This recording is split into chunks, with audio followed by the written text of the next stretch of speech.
Merhaba arkadaşlar, kanalıma hoş geldiniz. Bugün sizlerle birlikte bu güzel eldivenleri yapacağız. Motiflerden yapıyoruz. Bunun için 4 tane motif kullandım ben.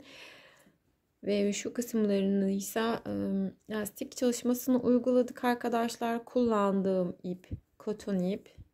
Bu kalınlıkta. Tığ numaramsa 4 milim arkadaşlar. Siz elinize göre ayarlarsanız daha faydalı olur. Yapımı çok kolay, çok da güzel. İsterseniz kendinize, isterseniz sevdiklerinize rahatlıkla yapabilirsiniz. Şimdi sizleri de çok bekletmeden hemen yapımına başlayalım. Ama öncesinde elde nasıl durduğunu da sizlere şöyle hemen kısaca göstermek istiyorum. İç tarafı ve dış tarafı bu şekilde eldivenimiz.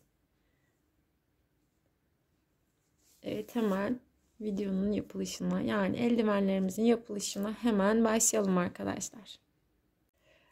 Evet arkadaşlar, ben böyle 4 renk kullanacağım. Bu 3 rengi motifimiz için yapacağım. Bu da eldivenimizin etrafı için olacak. İplerim koton ip ve tığ numaramsa 4 milim arkadaşlar. Hemen motifimizi yapmakla başlayalım. Motifimiz için ben önce beyaz ipimle başlıyorum. Şöyle sihirli halka yapacağım arkadaşlar. İpimi diğerinin üzerine koyuyorum. Buradan tutuyorum arkadaşlar. Bunu ters çeviriyorum. Yine aynı yerden tutuyorum. Buradan bunu buraya bir bağlayalım önce. Bunu buraya sabitledik. Şimdi üzerine 1, 2, 3 zincir çektim. Bunu ikili trabzandan sayıyoruz. Üzerine doladım. 2 kere de çıkartıyorum. Çok pardon. Şu ipin de kaçmamasına dikkat edelim.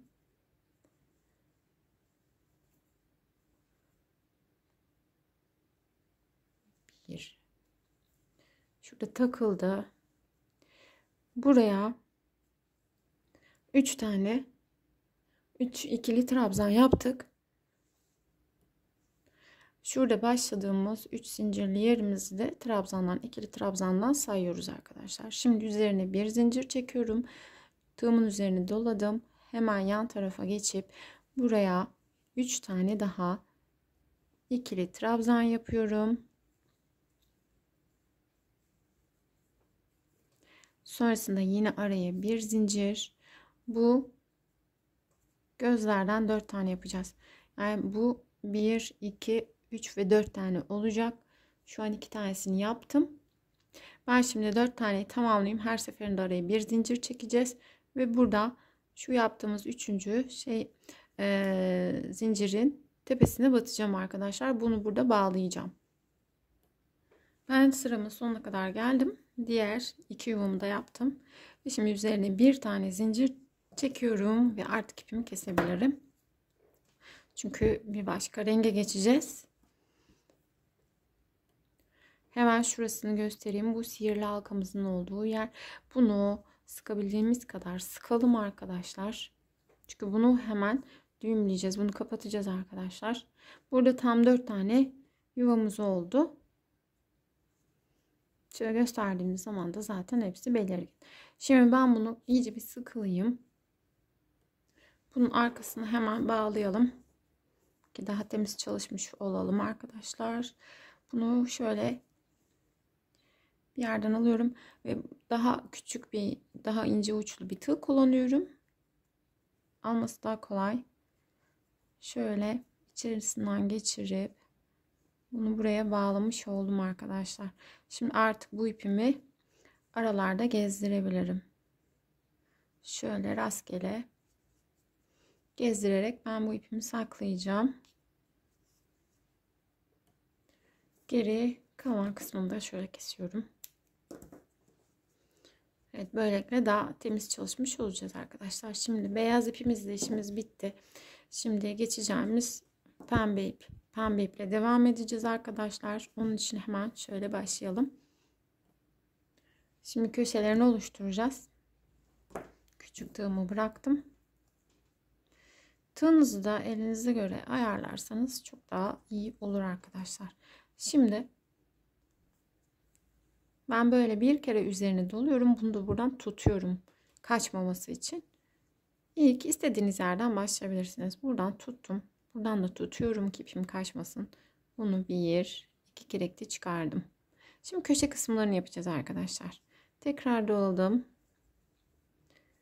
Bir, iki, ikili trabzan yapıyoruz.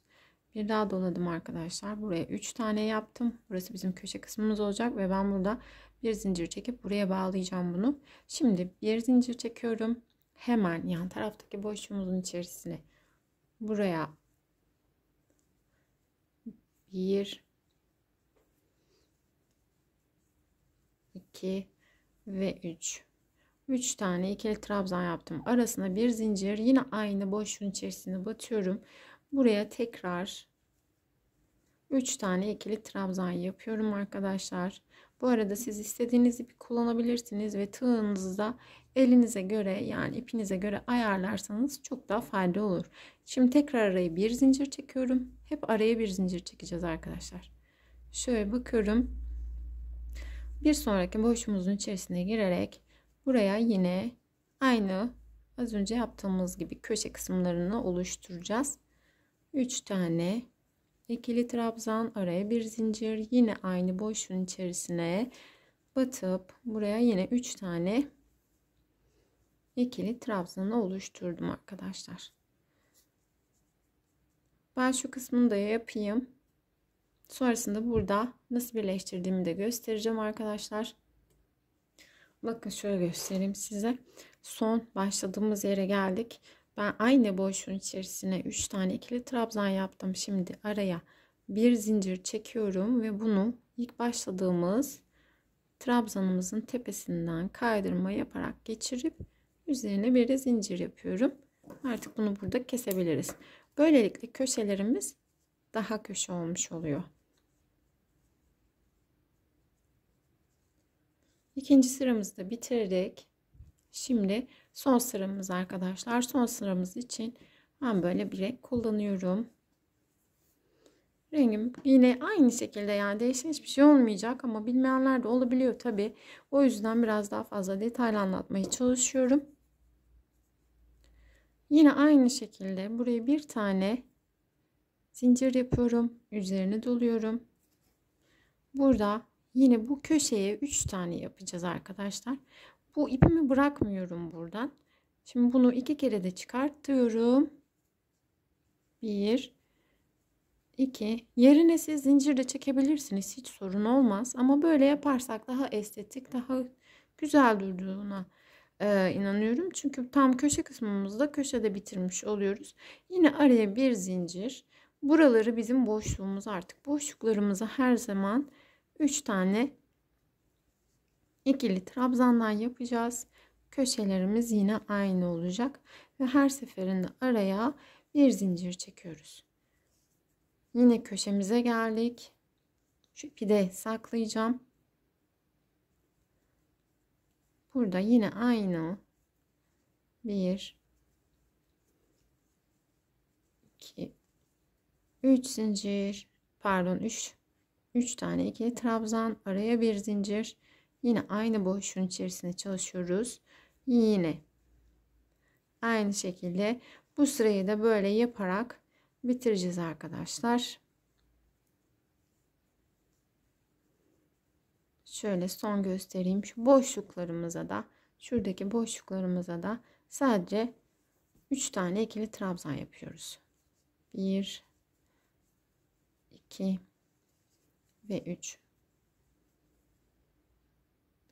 Bu arka taraftaki iplerimizi de arta kalan, yani fazlalık olan iplerimizi yürütüyoruz. Yürüttükten sonra da bunları saklayalım arkadaşlar. Hemen yaparsak daha faydalı olur. Çünkü bir daha uğraşmamış oluruz. Hemen şöyle, zaten bayağı yürüttük. Bunlar geriye kalanlar. Böyle bu şekilde daha temiz çalışmış oluruz. Gösterdiğim gibi köşelerimiz bu şekilde. 3'er tane, araya bir tane de zincir çekiyoruz. 3 tane ikili trabzan, bir zincir, 3 tane daha ikili trabzan. Boşluk yerlerimize sadece 3 tane. Bu şekilde yaparak ben bu sıramı da tamamlayayım. Şurada buluşalım arkadaşlar. Az önce bu köşe kısmını size göstermedim. Başladığımız yere 3 tane ikili trabzan yapmıştık. Yine aynı boşluğun içerisine batıyorum. Buraya 3 tane ikili trabzan yapıyorum. Hemen araya bir zincir çekiyorum. Ve şu tepe boşluğuna, ilk yaptığımızın tepe boşluğuna batıp kaydırma yaparak bunu birleştirmiş oluyorum. Ve üzerine de bir zincir çekip artık kesiyorum. Hemen size motifimizi gösterelim. Bu motif arkadaşlar. Yapmamız gereken motif bu. Bundan tam 4 tane yapacağız arkadaşlar. Yani 2 tane bir elimize, 2 tane diğer elimize önlü ve arkalı olacak şekilde uygulayacağız bunu. Bundan 4 tane yapalım. Sonrasında devam edeceğiz arkadaşlar. Birleştirme kısmına geçeceğiz. Evet, az önce gösterdiğim gibi şimdi bu kısmını yapalım. Şu tarafını da aynı şekilde, çünkü eldivenimizin rengi bu renk olacağından dolayı şimdi bir kat bundan geçeceğiz. Sonrasında bunu da buna birleştirmiş olacağız arkadaşlar. Ben şimdi bu kısmını da tamamlayayım. Sonrasında devam edelim. Burası bildiğiniz gibi hep aynı şekilde yaparak bu sıramızı da böyle bitirelim. Köşelerimizi de oluşturalım. Ve şurada buluşalım arkadaşlar. Bu kısmını olduğu gibi bitirdim. Bu şekilde şimdi bunu bununla birleştireceğiz. Ama öncesinde sadece şurasını bu şekilde yapacağız arkadaşlar. Sadece yarım olarak yapacağız. Ve bunu buna birleştirme işlemine başlamış olacağız. Onun için ben hemen şöyle bir köşe yapmakla başlıyorum.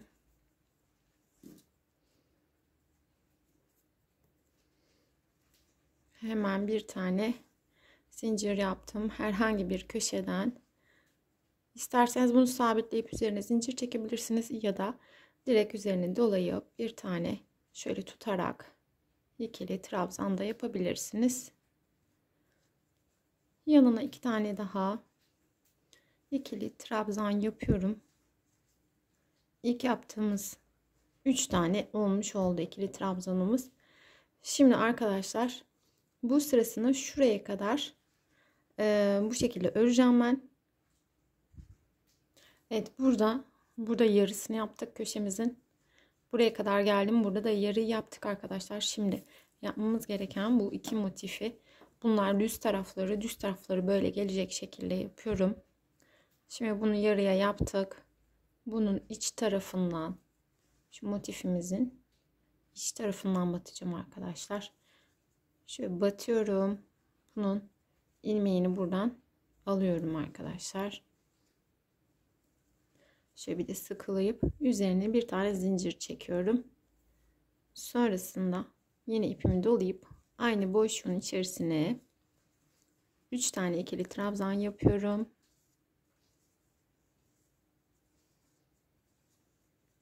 Hemen göstereyim. Bunu buraya sabitlemiş olduk.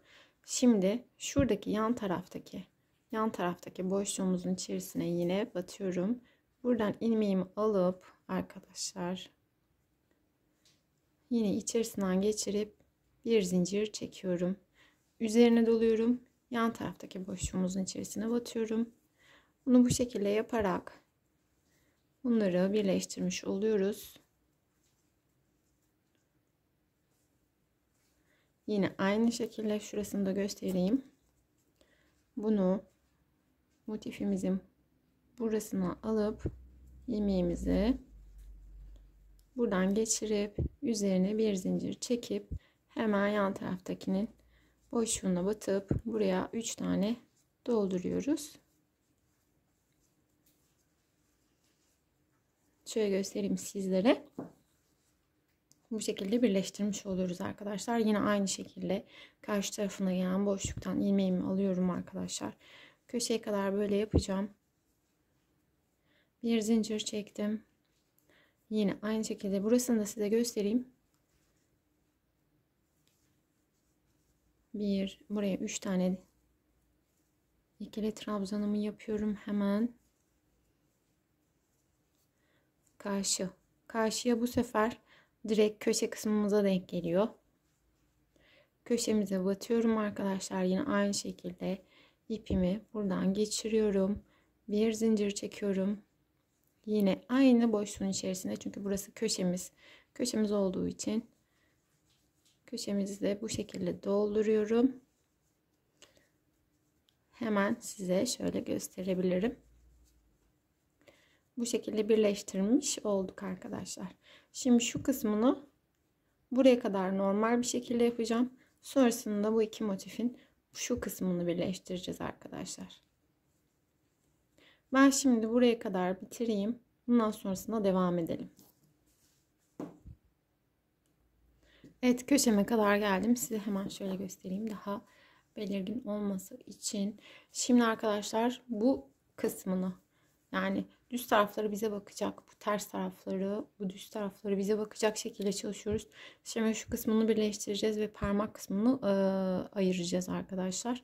Bunun için hemen şöyle ilk önce şu kısımlarını birleştirelim. Yine az önce yaptığımız gibi buradan batıyorum.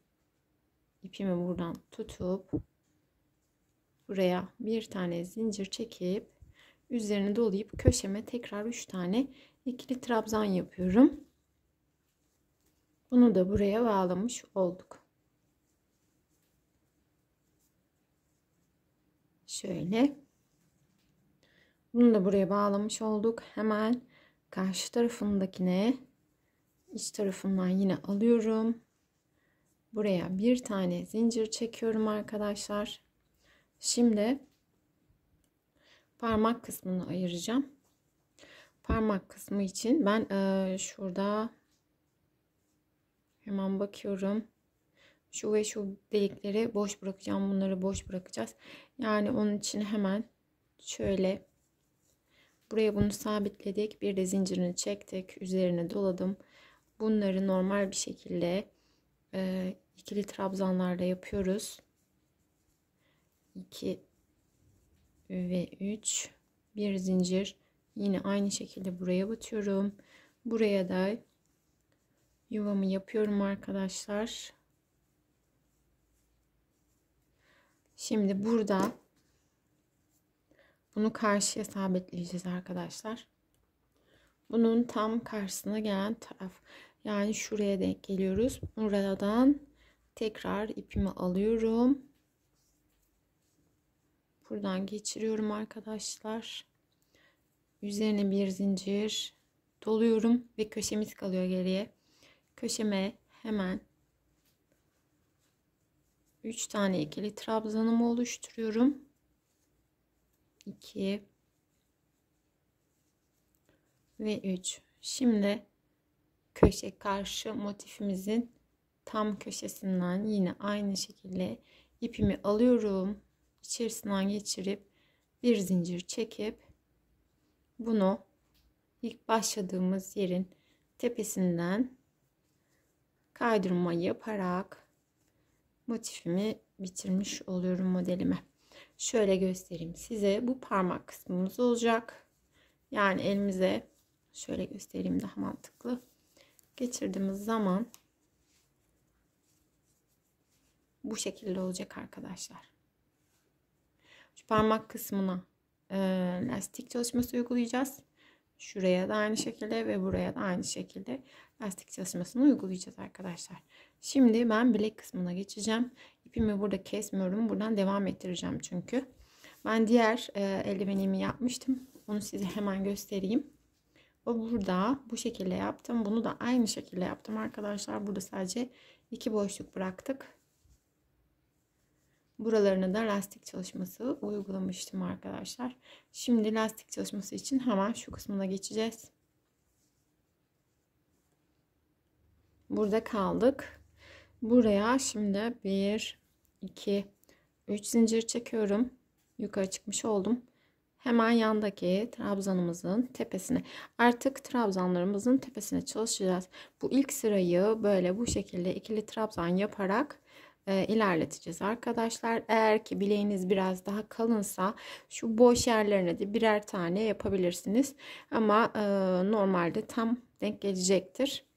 Ama dediğim gibi eğer bilekleriniz biraz kalınsa o boş yerlerine, yani şu ara yerlerine de birer tane yapabilirsiniz. Şimdi ben devam ediyorum. Bu şekilde bütün sıramı ikili trabzan yaparak başladığım noktaya geleceğim arkadaşlar.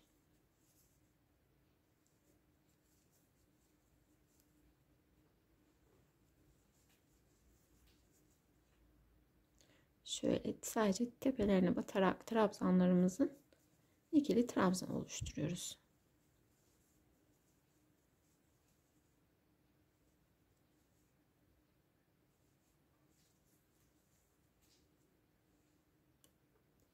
Başlangıç noktama geldim arkadaşlar. Bunu ilk yaptığımız trabzanın tepe noktasından geçirdim. Bunu birbirine bağlamış oldum. 2 3 zincir çekiyorum yukarıya çıkmak için. Hemen beline doluyorum arkadaşlar. Üzerine pardon. Şimdi bunu direkt üzerine doladım. Direkt önümüze ilk gelenin üst tarafından, yani şurasından aldım, buraya ikili trabzan yaptım, doladım. Bu sefer alt taraftaki yan tarafına geçiyorum. Alt taraftakinden çıkartıyorum. Bir üstten bir alttan ikili trabzan yapıyorum. Yan taraftakini alttan ipimi alıyorum. İkili trabzan.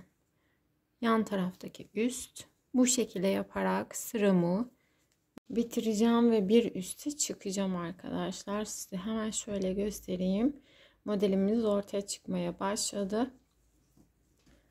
Burada da böyle göstereyim. İlk önce şu kısmını yapalım. Ben burada 5 sıra yaptım. Sanırım 5 sıra yaptım. Buradaki burasını istediğiniz kadar yapabilirsiniz, bilek kısmını. Şöyle elinize taktığınız zaman zaten istediğiniz kadar ayarlayabilirsiniz. Benim bu ideal benim için. Daha kısa ya da daha uzun da yapabilirsiniz. Size bağlı. Ben şimdi şu kısmını tamamlayayım arkadaşlar. Bilek kısmını yapalım. Yaptıktan sonra parmak ve ön taraftaki parmaklarımızın lastiklerini yapıp bitireceğiz modelimizi. Ben şimdi şurasını bitireyim arkadaşlar. Evet, bilek kısmını bitirdim bu şekilde. Şimdi şu kısmını yapacağız ve bu kısmını yapacağız. Bunu da hemen size göstereyim. Burada da 1, 2, 3 sıra geçmişim. 3 sıra lastik çalışmışız. Şimdi yine aynı şekilde burada yaptığımız gibi ilk önce trabzanlar, ikili trabzanlarla etrafını dolandıracağız. Şöyle herhangi bir yerinden alıyorum yine.